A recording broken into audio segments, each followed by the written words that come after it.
en shadman ban linka jan gwasme bana rach ka kwi gadul gora tichi jen shikanu gwangar ka micha ka chalten ka ngai kananu ka jelat buga te ka on ka jan gwasmo me shi ngarian chatok shu ka ben kuti sheren ka jo kananu nei chineu wo ka gwada dani ne tin kalunda jok ci turbila ci shode ci jek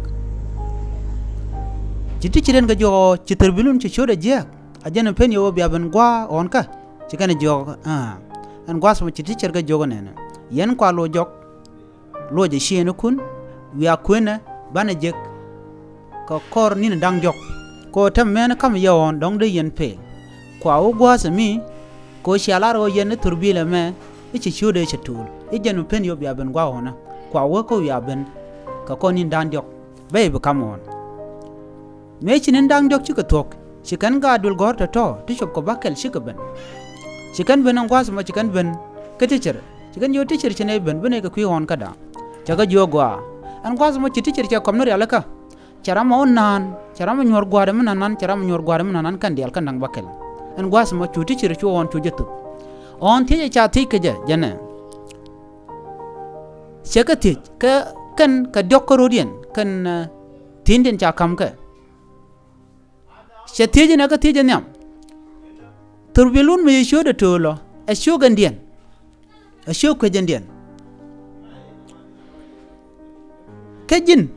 e chara dien shaw ka je dio dien ka nga en me pada kwende kajen chenge dan e shaw ka je me biawon biaje bia keno shaon shaja kan an gwasa mo chiram dunda lat ko kan dial quicken mandana cha tika chi den cha gai me chi ka tok chi ga on tup cha ga jogo chonga chi ti chir shaw ko on ko jawon kan dial tik ke jangna to gol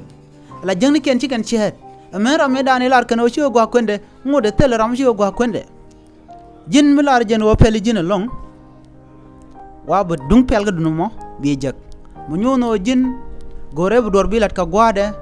bi tok da bilat ci mu chayu ti jo shu ga din ci tul ka kwiken shu ga dan ci tul tan yen kan shu cham tan yen kan shu nem ba ku la ngaje de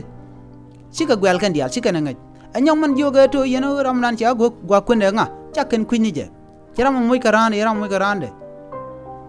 gwaye en go bi tok bi jelat ajen bi kul nang niamo biate kamal enono